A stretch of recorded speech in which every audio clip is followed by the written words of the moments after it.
បត់ថ្នមបងលួងទៅកណ្ដាលយប់ជ្រៅធ្លាប់នៅស្ដាប់សៀងខ្លីស្រាលបងនៅទីណាបងនៅទីណាបងមិនដេចមិនឆ្លើយផងមិនដេចបងទៅបាត់ចោលស្លាយ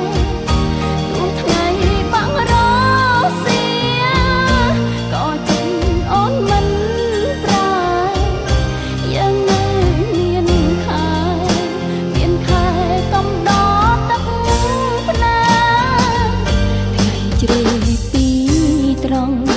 បងក្តៅបងត្អូញអូនភ័យបងថាក្នុងដៃផ្ដាំស្រីគុំឲ្យទឹកភ្នែកថ្លៃស្រាំងយំយុកនេះនឹងស្លាប់នាយំស្អើយបងផ្ដាំមុនបាយសុំជូនទាំងភ្នែកមុនស្រង់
បងក្តៅបងត្អូញអូនភ័យ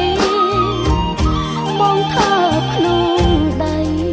ផ្ដាំស្រីគុំឲ្យទឹកភ្នែកថ្លៃស្រាំងយំយុកនេះនឹងស្ងាត់នាយំស្អើយបងផ្ដាំមុនបាយសុំជូនទាំងភ្នែកមុនស្រង់